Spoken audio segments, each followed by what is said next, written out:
आज के पहले सवाल पे आते हैं। एक लड़का है रवि जिसने 72% अंक प्राप्त किए हैं और वह कुल 360 अंक प्राप्त किया है। तो टोटल वह कितना प्रतिशत टोटल वो जो है पूर्णांक कितना था उसके पेपर में। मतलब अगर 72% वो प्राप्त किया है नंबर, एक लड़का है रवि 72% नंबर प्राप्त किया और उसको मिले 360 नंबर कुल, तो टोटल परीक्षा में कितने नंबर थे। तो 360 क्या 72 के बराबर नहीं होगा, 360 के 72% के बराबर हो गया। तो 36 का नाम 36, इसका मतलब इधर 10 बचा और इधर 36 दूना 72, 2% इक्वल टू 10 के।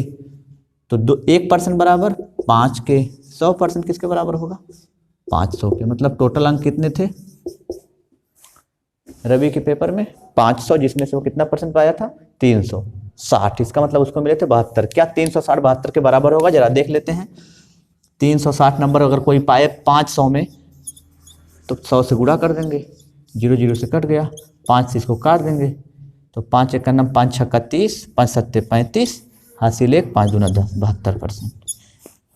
जैसे आपने हाई स्कूल में, अगर मान लीजिए हाई स्कूल में क्या किया होगा, जितना आपने नंबर पाया होगा 100 से भाग दे दिया, 6 से भाग दे दिया होगा। तो ऐसा नहीं होता। आपने हाई स्कूल अगर किया है आपने, तो मान लेते हैं हाई स्कूल में कितने जो पूर्णांक होता है हमेशा नीचे होता है।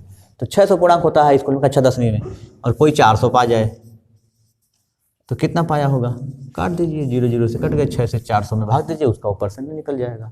तो ऐसे सवाल हम लोग लगा लेंगे। एक और सवाल पे आते हैं, कुछ चुनाव से रिलेटेड। चुनाव में एक उम्मीदवार है जिसको मिले हैं 63% अंक। एक उम्मीदवार है जिसको कितने मिले हैं 63% अंक और 650 वोटों से चुनाव जीत जाता है। तो उसे कितने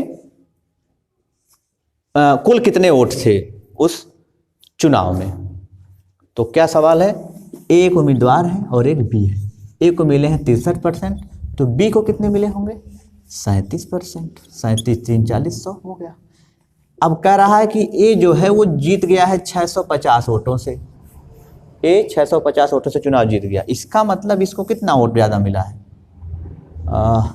तो आप देख घटा लीजिए, 63 माइनस 37, 6 2, 26% वोट ज़्यादा मिले हैं इसको। अगर इसको 26% वोट ज़्यादा मिले हैं तो इसका मतलब है 650 वोट भी तो ज़्यादा मिले होंगे, तभी तो जीता है। अब चाहे कह लीजिए 650 वोट जीत गया, चाहे 26% से, टोटल वोट निकालना है तो 26% 650 के बराबर है। तो 1% बराबर, इधर 26 से भाग दे दिया, इधर से भी 26 से भाग दे दिया, तो 25, और 100% बराबर 25, तो 2 0 इधर बढ़ा दिया, उत्तर आ गया। ऐसे सवाल हैं बड़े आसान से।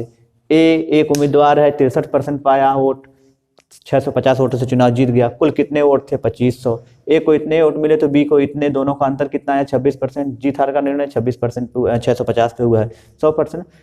तो बहुत से सारे सवाल बता दिए गए हैं और भी आगे सवाल लगाने की हम लोग कोशिश करेंगे। किताबों से एस डी यादव की किताबों में सारे सवाल मिल जाएंगे।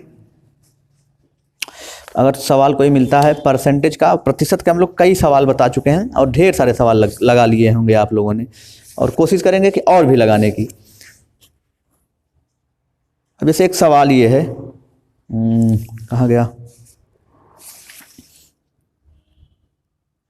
एक परीक्षा में 78% लड़के उत्तीर्ण हुए, 78% लड़के उत्तीर्ण हुए। यदि 110 लड़के अनुत्तीर्ण हुए हों तो परीक्षा में कुल कितने लड़के थे। ये कितना आसान सा सवाल है। अगर एक परीक्षा में कुल कितने लड़के हैं 78% लड़के, और फेल कितने हुए हैं 110 लड़के, तो कुल कितने लड़के हैं परीक्षा में। आइए समझते हैं।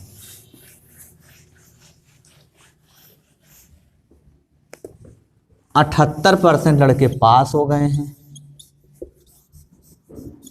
फेल कितने हुए हैं 110।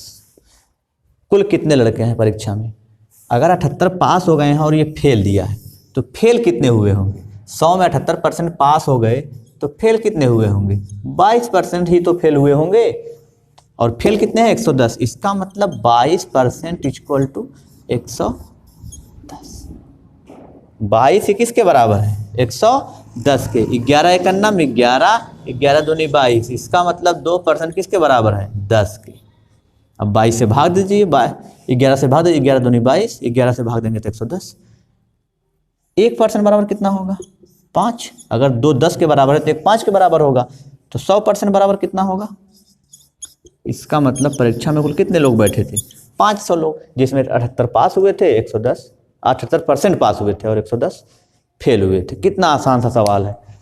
ऐसे सवालों को हम लोग लगाएंगे और भी कोशिश करेंगे खोज के लगाने की, और बहुत से ऐसे सवाल हम लोग आपको हम लोग बताएंगे भी। लेकिन कुछ आगे सवाल लगाते हैं। एक सवाल ये है, किसी परीक्षा में 500 लड़के और 300 लड़कियां सम्मिलित हुई, टोटल कितने हो गए? 800। यदि लड़के 78% तथा लड़कियां 70% उत्तीर्ण हुई हों तो परीक्षा में कुल उत्तीर्णांक कितना है? अनुत्तीर्ण कितने हुए हैं? फिर से सवाल देख लीजिए। किसी परीक्षा में 500 लड़के और लड़कियां 300 सम्मिलित हुई। यदि लड़के 70%, लड़कियां 70% उत्तीर्ण हुई हों, कुल कितने प्रतिशत परीक्षार्थी फेल हो गए हैं? तो पहली बात तो हम लोग 500 का 70% निकालेंगे और 300 का 70% निकालेंगे पास का। तो आइए देखते हैं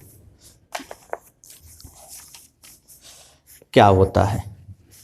एक परीक्षा है, सवाल के अकॉर्डिंग परीक्षा में क्या हुआ है? 500 लड़के हैं, 500 लड़के।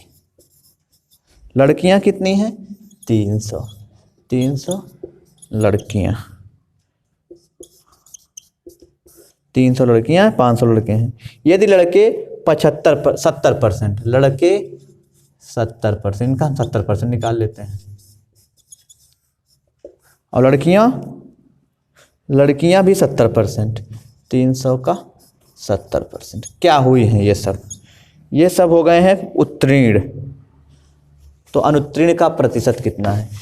तो 2 0 से 2 0 कैंसिल, 7 5 350 यहाँ पास हुए हैं, और यहाँ कितने पास हुए हैं? 7 21 310। टोटल इतने पास हो गए हैं। टोटल पास कितने हो गए हैं? जोड़ दीजिए। तो 3 2 5, 560 लोग पास हो गए हैं 800 में। 560 पास हुए हैं 800 में, तो कितने फेल हुए होंगे? 560 घटा देंगे 800 में, तो कितना आएगा? यहाँ घटा लीजिए। 560, 0 10 में से 6 जाए 4, यहाँ आएगा 7 2, 240 क्या हो गए हैं? फेल हो गए हैं। अगर 240 फेल हुए हैं 800 में, तो कितना आएगा? एक बार देख लीजिए।